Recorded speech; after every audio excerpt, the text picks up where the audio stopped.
Okay, and we are live for episode 213 of Trek Live. How you doing this morning, Dan? Doing great. It's always good to. I'm always a little bit more excited, I guess, because we're doing this every 2 weeks. So when it comes to when we 2 weeks rolls around, I'm really excited and it feels like forever. So I'm excited this morning. Yeah, likewise. Having the build up for a couple weeks definitely gives it a little bit of a different flair than the weekly. It makes each topic feel a little bigger, and I think for the rewatch recap portion of it, especially, it's. We usually have accomplished a good bit and watched a lot since the last time we really checked in on our rewatches. So.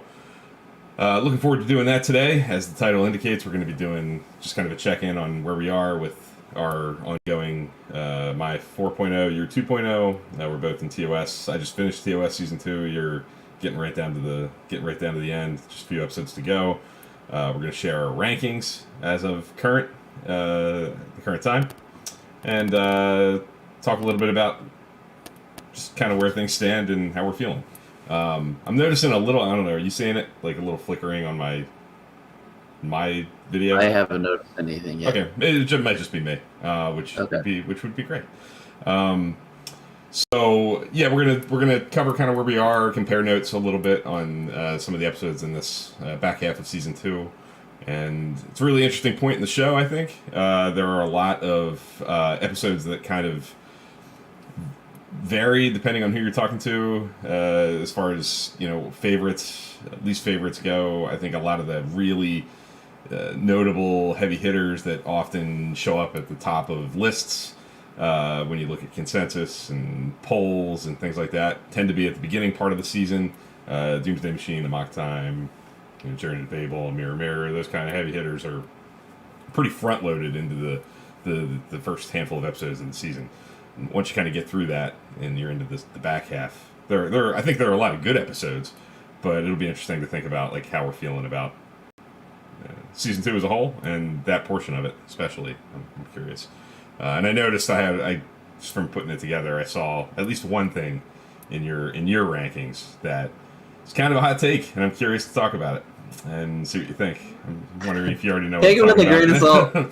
This is my first time, and yeah, it's I'm curious to see what that is. So I think we should just jump right into it. Yeah, let's do it. We're gonna put up our rankings on the screen now. That's gonna have mine under me, Dan under him. It's not quite as centered as I would like it, so apologies for people who are very symmetrical and want like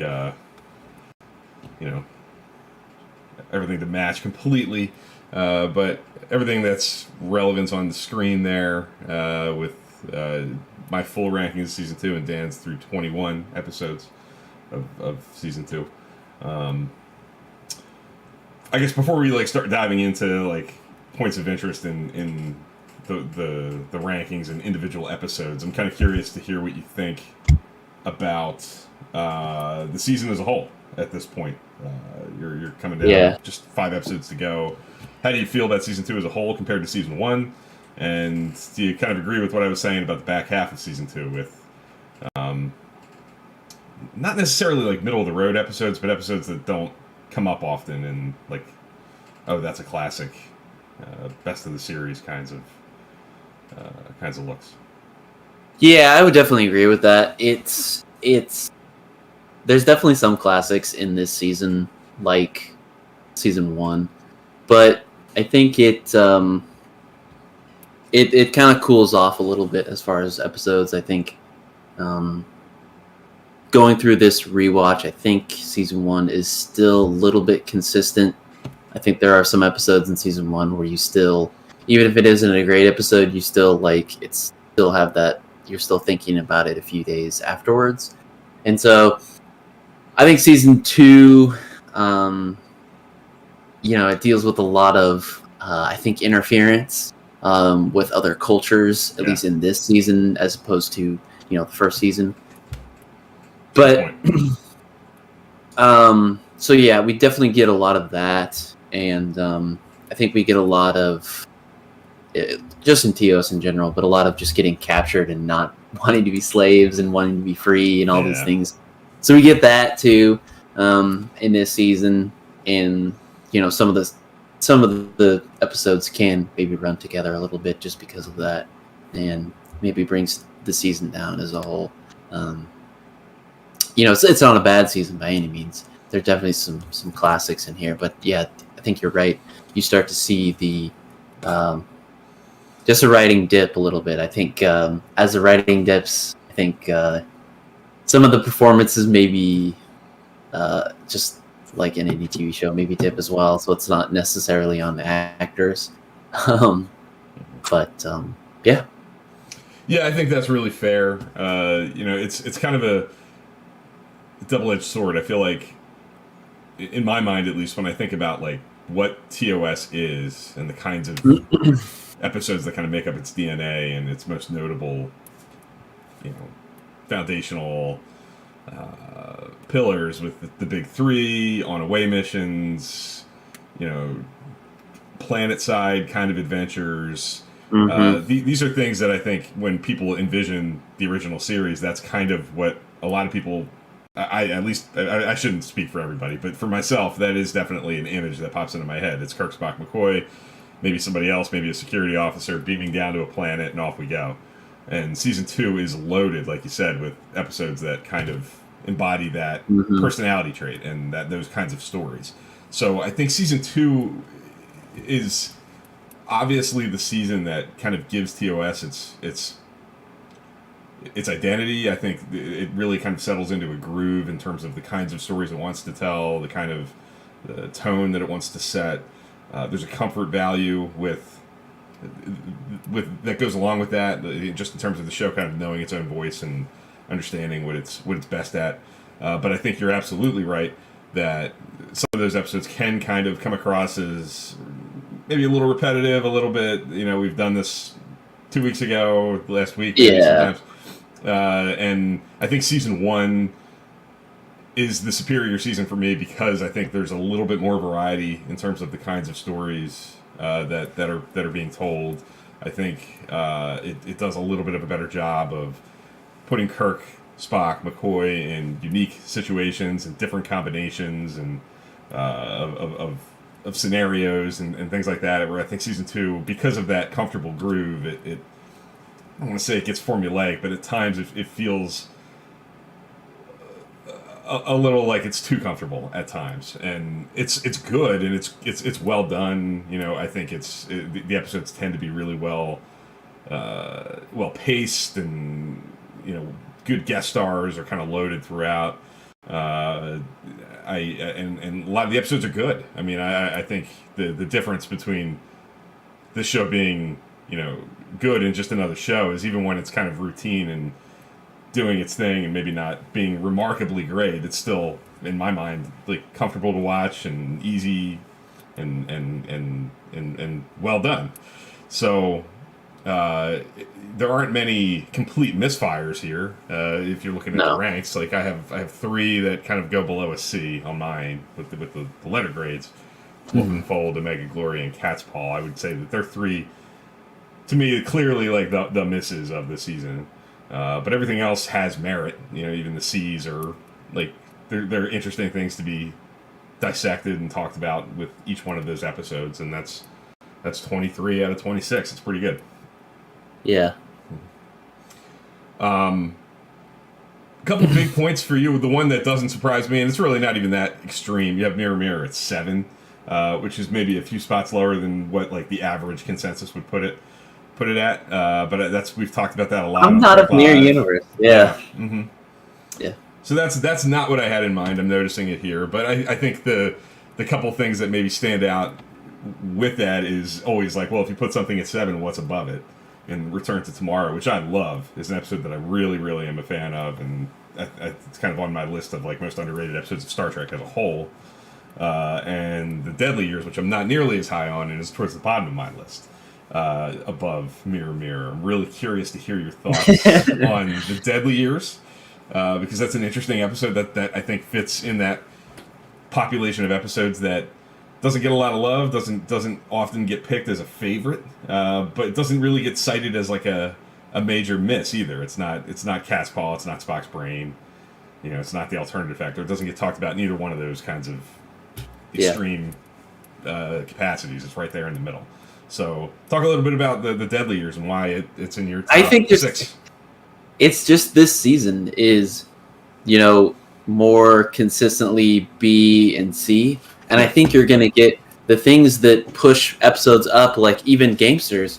Your Gamesters for you is way low, and Gamesters for me is really high. Yeah. So I think when an episode is like that, when it's like in that BC range, I think what puts it up and what changes the rankings around is people's personal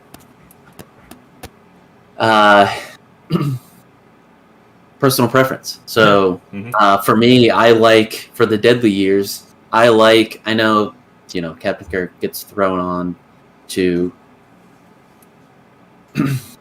trial a few different times in the show, but the reason why I really like this is the ending. I like it's not, on paper you can be the best captain in the world, but there's just this something that makes a great captain, and I just love that at the ending. And maybe that's too on the nose, and the camp is real in that episode, but no. I need to make a shirt that says I love camp. This is and it's the same with some of these other episodes. But Return of Tomorrow really, really surprised me this go around. I really did like that episode. Such a big sci-fi concept, similar to Gamesters in my opinion, with that sci-fi concept. But I know we get that kind of older alien, really higher advanced civilization, but I think the combination of going into someone's body and the twist at the end really gets me as well. So I really like that. But yeah, that's kind of those two episodes, I guess. The Deadly Years, I just really like it for the ending. The ending is great. I love the continuity. Like TOS doesn't get talked about a lot with continuity, but Kirk storms onto the bridge, recovered and cured of this aging disease, and uses the Corbomite maneuver to scare off the Romulans. Pretty awesome. Yeah. He is really awesome in those last few moments for sure. And you're right. It does kind of get to what makes Captain Kirk special through the kind of picking him apart as he's aging and diminishing and coming down with some form of dementia through his aging process. I think there's a lot of discussion about like what makes a good captain. That Commodore is not a good captain, but he's not. I also kind of like. I mean, I'm not a huge fan of that character as a whole, but it is neat to see in Starfleet. They don't do this very often. Like he's a Commodore and he's risen through the ranks and he's like a superior officer, but he's not somebody who got there through the command track. He's wearing a red uniform, so he's obviously like an engineer or an operations kind of guy who's kind of risen to that level. He's not somebody who's really comfortable in a command situation and is kind of forced there because of the circumstances and the senior officers on the ship who are comfortable there being kind of removed from being able to serve there. I think that's neat in concept. And he's a politician. Yeah, he's more of I don't want to get into the politics of everything, but it's just, to me, it's just kind of more of a politician. But a guy who's risen through the ranks and went a different path than actually having real, I guess, space experience. Yeah, exactly. So different kind of officer who's kind of gotten to that high ranking place through a different track than what we usually see. Usually you envision an admiral as like, just because of the way it's presented to us in Star Trek for a lot of the time, it's like a former captain who's kind of decorated and retired from serving on a ship for all those years, and it's kind of like the desk job they get at the end of their career. Like Decker. Yeah. That's typically the way that Commodores, admirals are kind of presented to us, and this shows us a different kind. And I think that's cool. And I'm a little lower on it. I don't want to. We're not going to get into too much negativity here. I'm more interested in talking about like what just the differences in personal preference, and why something might be high on yours and low on mine, or vice versa. So. The reason the Deadly Years is a little lower on mine is I'm not a huge fan of the Kirk romances that get so much discussion when people think about the original series. Typically, I think, while not necessarily aging well in some capacities, usually they work pretty decently for the story that's being told. I think like Conscience of the King and his chemistry with that actress, even Gamesters Triskelion, as silly as some of that stuff is, like there's definite like pop on the screen with those two actors, and they kind of suck those scenes, for all they're worth. I think the Deadly Years is pretty weak, and kind of doesn't have any real reason to be there, and I think that just drags the episode down for me whenever that kind of emerges. Feels really force fed and not. I don't think it does anything, and it takes up a decent chunk of the episode. And then, well, it's tough to like. I know Kirk gets knocked for like being a womanizer, but sometimes he's like he's put in situations where he has to like turn on the charm, like by any other name, where it's like, is that really a love interest, or is that Kirk trying to get what he wants? Yeah. He uses his charisma and the magnetism that I'm sure helped him along the way to become a captain as a weapon sometimes with some of these adversaries that he comes across. Like, and by any other name, he's best equipped to do that job in that episode.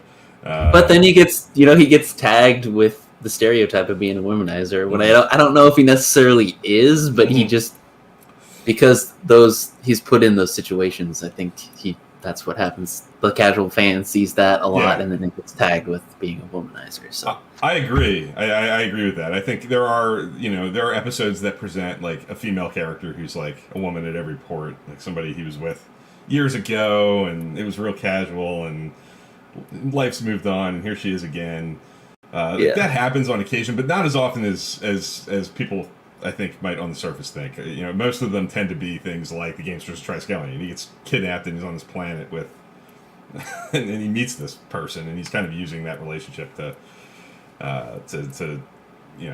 his advantage, and in a life or death situation, or in the Conscience of the King, that's a different kind of dynamic too. And the Deadly Years is certainly one of the ones that's like, oh, this is an old flame, and they went apart. She married an older man, and now as Kirk is aging, she's kind of becoming attracted again. I find that just kind of like cringe and kind of lame. But the other aspects of the episode that you cite as positive are totally valid, and this episode has a lot of fans, and it's certainly respected, and that's what I love talking about. I love doing this to kind of compare notes and see which episodes resonate with different folks.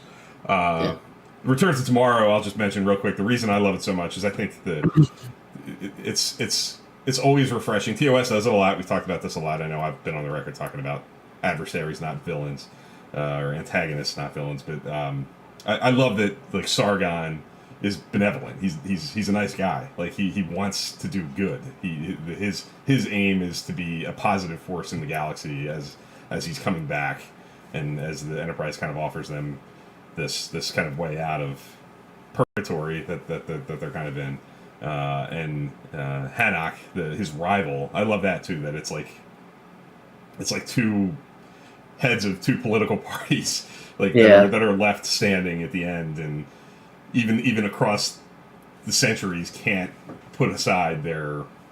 Even they're so advanced, it's still that. It's still that, and they can't.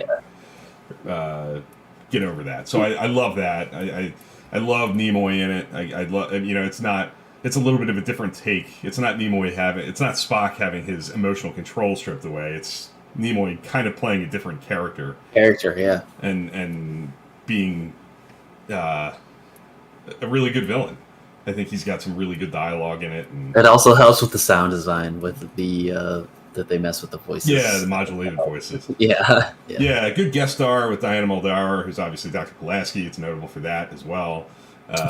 Playing the Anne Mulhall, and it's like a sweeping love story. It's got a different tone to it. It really puts a lot of emphasis on the emotional stuff in the episode. It's I think its eye is on the right place kind of throughout, and it always kind of works on me. Yeah. The episode that really stands out to me on yours is you have a piece of the action at 17, like pretty low, and that's often towards the top of people's lists for season 2. I'm just curious. Why? Why? Well, I'll just say this, Bill. You know my issue with Prime directives, and this isn't necessarily the Enterprise's fault or the Enterprise's crew's fault, but this is another many examples in this season of them breaking the Prime directive, or them coming to try to. I don't know. I just for whatever reason it just felt a little too silly. I know. Sure. It's citing that I like Deadly Years, and a piece of the action is definitely on the lower side, but it's awesome. It might be that might be a little low for it. No, it's not. If that's where you put it and that's what felt right, then it's right. Yeah, and that's another thing is, and maybe I should do this for TNG or maybe for the movies, but the way I am ranking right now, I think is causing a little bit of an issue as far as this is looking at a different lens.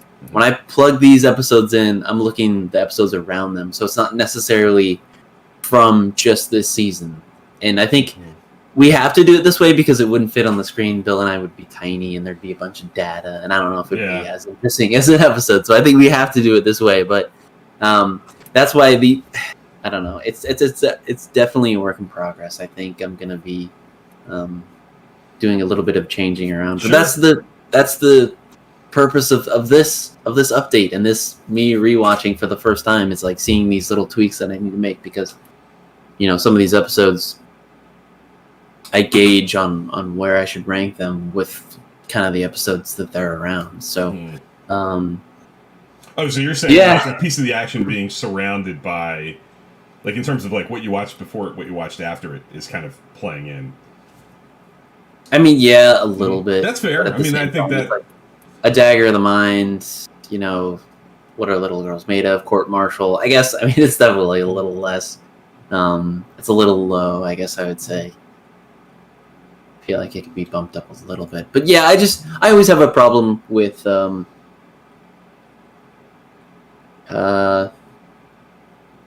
breaking the Prime directive, and sure, you always have. Like, you've definitely struggled with episodes where they're playing fast. Maybe I'm a little too harsh on that episode. Maybe I'll tweak that a little bit. But see, the specific, the more specific you get with the rankings, I feel like honestly, like, the less fun it becomes. Like, to me, the telling thing by looking at this is kind of just the broad stroke of putting a piece of the action in that roundabout area is what tells me that's interesting to talk about. Like, a piece of the action in the bottom half, in the bottom 5, 10, whatever, is an interesting move that reveals that when you think about it in comparison to my own or the Twitter poll stuff that gets thrown out there too, that's different than the consensus, and that's what's interesting. I mean, absolutely, it's subjective, and putting it is it better or worse than Who Mourns for Adonais and Friday's Child. That's for you to figure out. But for the purposes of this, I just love that it's down there, because it really reveals that you're not as high on a piece of the action as Joe Blow, the Star Trek fan, usually is, and that's. But the thing is, though, it's hard because you guys noticing on the screen, I don't have letter grades. Mm-hmm.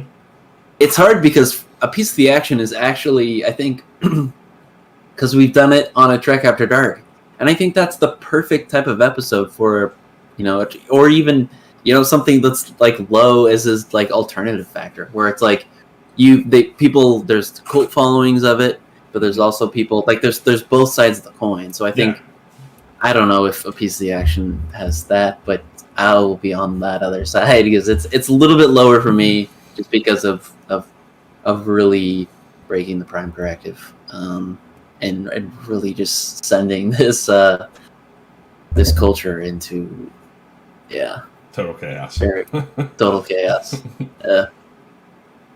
Yeah, I think you hit on something else there that's pretty interesting. You know, how and when to watch something. Like, if you're thinking about it through the lens of you're on a watch party, like Trek After Dark, when we do that, you're maybe having a few adult beverages and you're feeling good, and you're having a good time, and you're looking for a laugh. Yeah. And watch something that's fun with your friends. You know, a piece of the action is probably going to be more fun than, say, a Private Little War is. But a Private Little War, it clearly, based on where you put them, is, in your opinion, like the stronger episode. So there's kind of two truths there. Like, it's it's hard because what you want. Yeah, it's hard too because like there's some aspects that I am unfair. Like a Private Little War might be a little bit higher for me. I guess we're kind of in the same place because that's around. I think it'll end up being about the same. Of the implications of with the Klingons and all that stuff. So I think it's hard. Rankings is so hard because there's so much that goes into ranking an episode for me, I guess. I talked about it being, kind of a desert island pick, but there's some other things that sneak in, like a Private Little War having really implications with the Klingons, and some people will see campiness as a negative, other people will see it as a positive. So there's so many different aspects that go into rankings. I think that's why it's so fun to do. Yeah, I agree.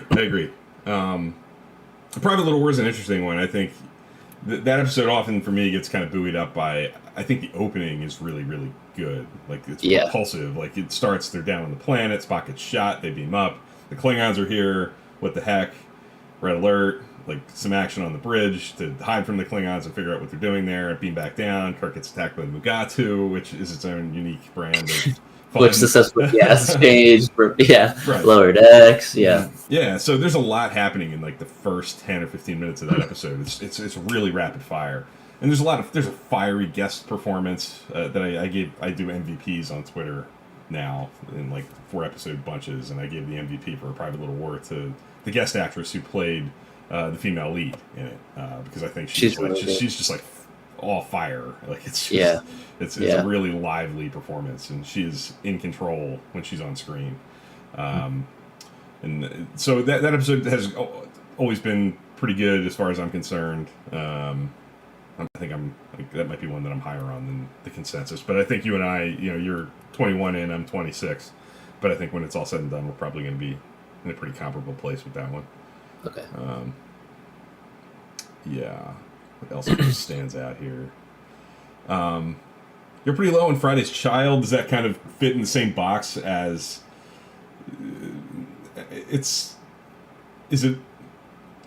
You kind of let off talking about like kind of episodes that kind of feel maybe a little repetitive, tracking the same kind of messages and same situations. And that's why it's kind of low. I don't know if it's necessarily the episode's fault. It just during that time, it just feels really repetitive at that, and that's tough because like we're seeing patterns.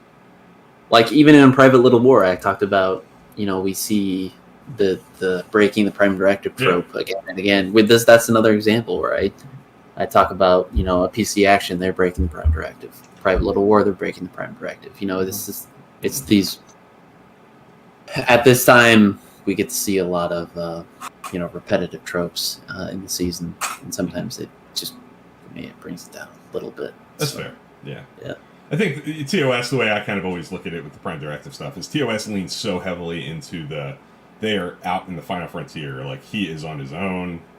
Kind of like Janeway is in the Delta Quadrant and Voyager. Like, it's not as easy as, like, he's not Captain Picard, with a really well-developed Federation and Starfleet, and he's always kind of on the forefront and never too far away from the resources to kind of help make the best decision. Kirk's, like, out there on his own and dealing with things that he has to make independent judgments about, and maybe the Prime Directive isn't as...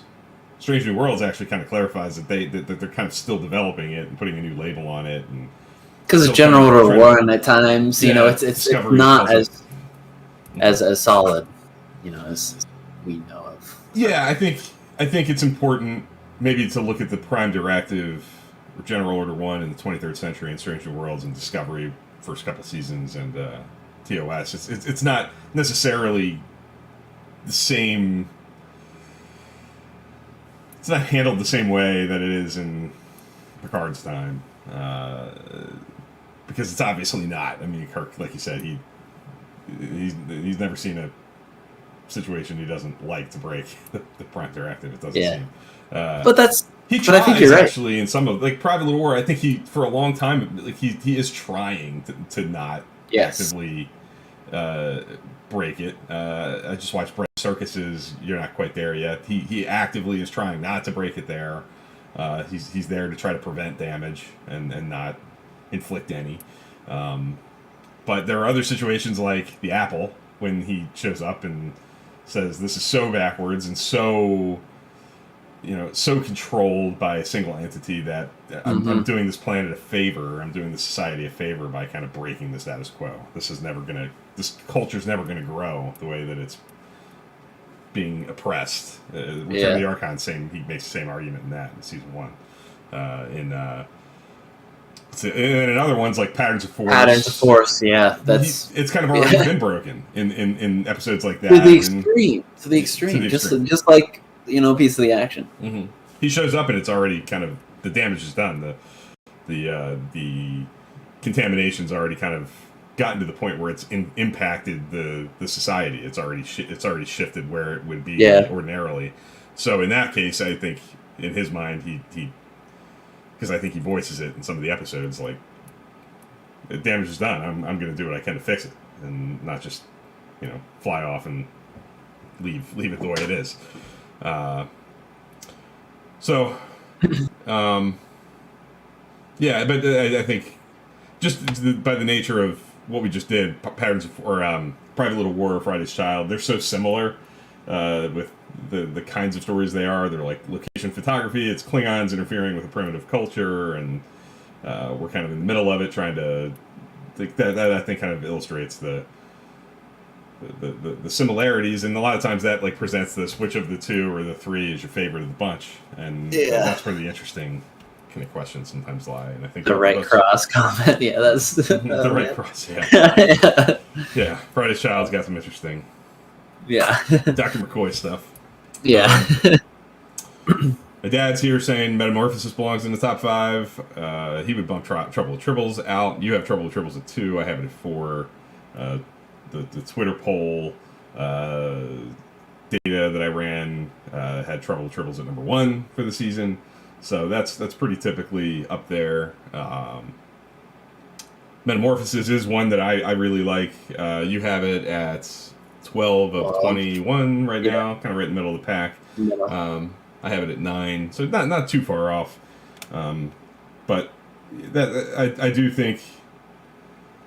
That's another interesting one. If you're talking about the formula that we're kind of touching on a lot here, beaming down to a planet, Prime Directive kinds of issues, do we get involved, do we not? How much do we get involved? Are the Klingons involved? These kinds of things that kind of tread often in Season 2. Metamorphosis is not that. It's very much like its own kind of story. It really avoids a lot of those more commonly treaded territories. Do you have any thoughts on it? It's a really interesting sci-fi concept, and I think it helps that we have all that we have with Cochrane now. I think that our perspective definitely changes with everything with the TNG and that's whatever. But I think it's a really quiet, really just solid episode. I don't want to look too close because it's like, how long were they on the planet? Like, how quickly do you fall in love with someone to I don't know. I know she was under a lot of stress and I don't know. It's I don't know. It's just an interesting concept and an interesting, really example of the trio getting really backed into a corner and really feeling like there's some really high stakes on the line with this episode. And yeah, I too, like Bill, think this is one of the better looking episodes of TOS. I think the sounds when they're in the studio and the soundstage and there's like not a lot of stuff going on, it really looks really good for TOS. So yeah. It does. Yeah, I definitely stand by that. I think it's one of the better looking episodes. They make a lot of good use of that soundstage. They use different angles to really give it some size and some. I think they really sell the vastness of it pretty well. The use of the shuttlecraft landed, and like the actual set piece of the shuttlecraft's really cool. But it feels empty too. Yeah, like I think that it really drives home the loneliness type of barren. Experience that Cochrane's going through. Yeah, I agree. I definitely agree with that.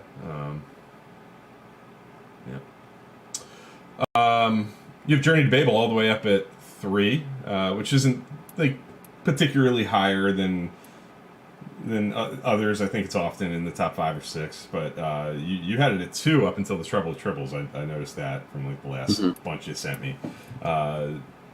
And the fact that you have it above the Doomsday Machine and Mirror Mirror, like we've already kind of talked about many times, like Mirror Mirror, you would probably have. I would attribute that to the what Discovery has done with the Spock and Sarek type of relationship. I think that kind of relationship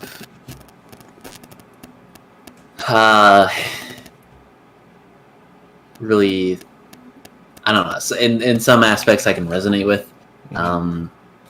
With parents and stuff like that. So I think it's definitely this round. Maybe 2 or 3 rewatches ago, it might be a little bit lower, but I think the combination of being able to resonate with some of the relational aspects with Spock and his dad and parents, I guess, and just what Discovery has done with that whole relationship, family dynamics. Yeah. Even Spock's family is a little messed up. Yeah. There's definitely a universality to that idea. Yeah.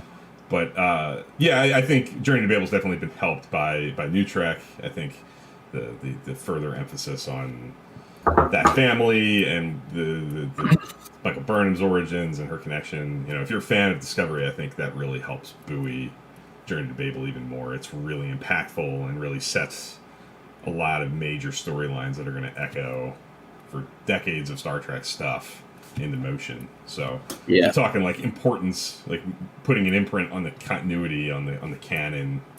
It's kind of hard to undersell how important Journey to Babel is.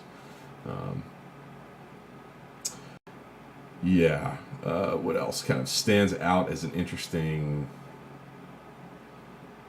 piece? I'm Mud down there with Cat's Paw. Like, kind of. I know we don't want to focus on the negative too much, but how easy was it for you to kind of slot some of those bottom episodes, Wolf in the Fold, Mud, Cat's Paw? Like, were they pretty easy to put in their places? Were there difficult choices to make at all? I think maybe Cat's Paw could bump up a little bit, but I'm pretty confident in that those are kind of the 3 worst episodes, of the season. I think that's pretty good, to be honest. We're talking about kind of other seasons of Star Trek where it's like, this season has probably 3 probably complete misfires. I think would be, that's pretty good. I know that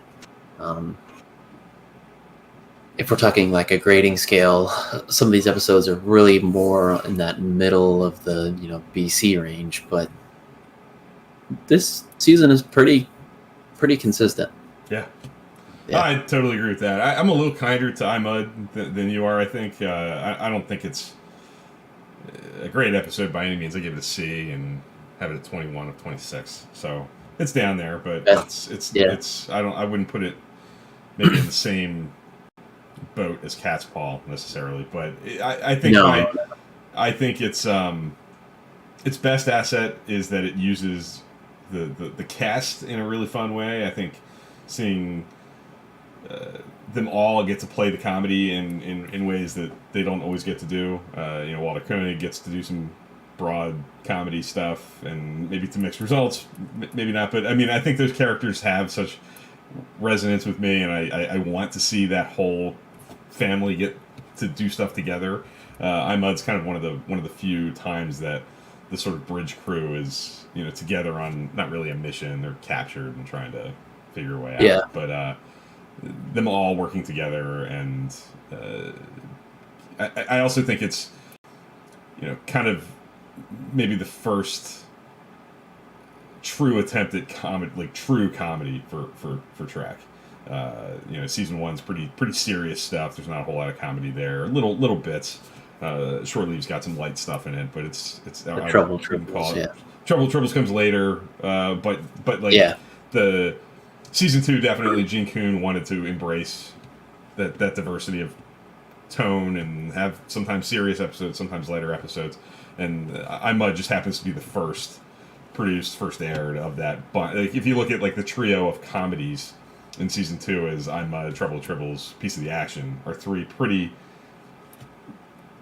like leaning into the comedy through and through, allowing that to be sort of the primary tone episodes, which statistically speaking, I don't know if you would find 3 like in TNG and DS9 3 out of a season like full on comedies. I don't know that they go that heavy. Maybe later on, maybe one occasion. Sometimes not. Yeah. Deep Space Nine. A lot of times it's a Ferengi kind of like the one Ferengi episode of a season might be the comedy.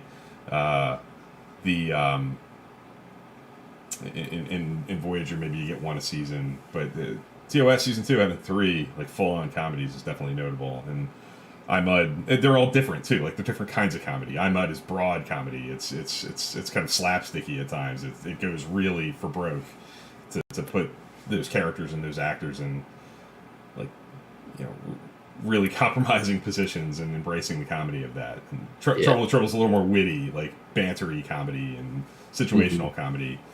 And a Piece of the Action is kind of shticky, like playing up the trope of the gangster and that kind of stuff, and putting those actors in those positions. So they're all a little different. And I think Imud kind of showing that Trek can do that and establishing that it's not, opposed to being a Swiss Army knife, which it becomes tonally and as a genre. So yeah, but I mean, there's definitely a lot of it that I think a lot of the comedy doesn't hold up particularly well. My dad's saying that he's got a lot of fond memories of it, which I totally get, and a lot of people are very fond of it. Mm-hmm. Right. So we're kind of coming up on an hour here. I think we can start wrapping it up. Do you have any other thoughts on any of these? Not any of these episodes, but I know Bill is getting into season 3, but I think there's a lot to draw to the Discord server because there's a lot of stuff going on with new announcements for new Trek and things like that with New York Comic-Con and all they released. Come to the Discord server, give us your best conspiracy theory of which show is coming out next. Mm-hmm. It's also great for talking about the newest Lower Decks episode. I know we're cruising through this Lower Decks season pretty quickly, but love to hear from you, not just on Twitter, but definitely Discord server. Because with Lower Decks, I think there's been a little bit of a up and down situation going on. Mm-hmm. I think we've tagged it Whiplash, but there's some great discussions happening, not just on Twitter, but Discord server as well.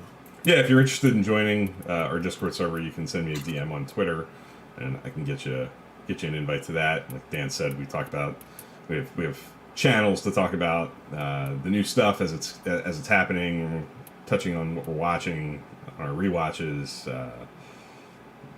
what people are reading, what they're gaming, all that good stuff is all happening, and we have quarterly hangouts, and probably aiming to have one of them around the new year, around the holidays, New Year. It should be our next one. So if you want to get lined up for something like that, a casual hangout with other Star Trek fans, where we watch episodes, talk about everything going on in the world of Star Trek, and getting to know each other, that's a cool way to do it. So my Twitter information's down in the information below, and feel free to DM me to ask for that. Thank everybody for watching. Bill, what are we talking about in 2 weeks? I think what we had planned was I think we're going to wrap up Lower Decks, and then we have another topic for 4 weeks from now. We're going to talk about cold opens, which I'm really excited about. I think our favorite kinds of cold opens, best cold opens ever. All that. Bill, all that what stuff. is a cold open? What is a cold open? Cold open is the content that happens before the title sequence.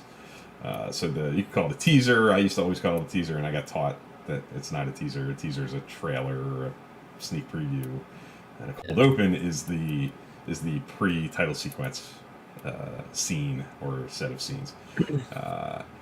And Star Trek's got a lot of kinds of cold opens. I think in New Trek, we've got Discovery ones and Strange New Worlds ones that are like 10, 12 minutes long and are like acts unto themselves. And we've got, I can think of a couple from Voyager, from Enterprise, that are like not even 30 seconds long, and all kinds of good ones. So we're going to talk about that. Our favorite kinds are the ones that come to mind as the greats. And yeah, look for that in 4 weeks. And then in 2 weeks, which is the Saturday after Lower Decks Season 3 concludes, we'll sum up our thoughts and think about those 10 episodes collectively and talk about them here. So, 2 good, hopefully, Trek Live episodes to come. Yeah. Very excited for both. And I feel like we haven't talked about Lower Decks, so I'm really excited for that episode. So. Yep. But stay tuned for a bunch of great Star Trek content. I want to thank everybody for watching. Thank everybody in chat. It's great to hear from you guys. See you guys in 2 weeks. Thanks, everybody.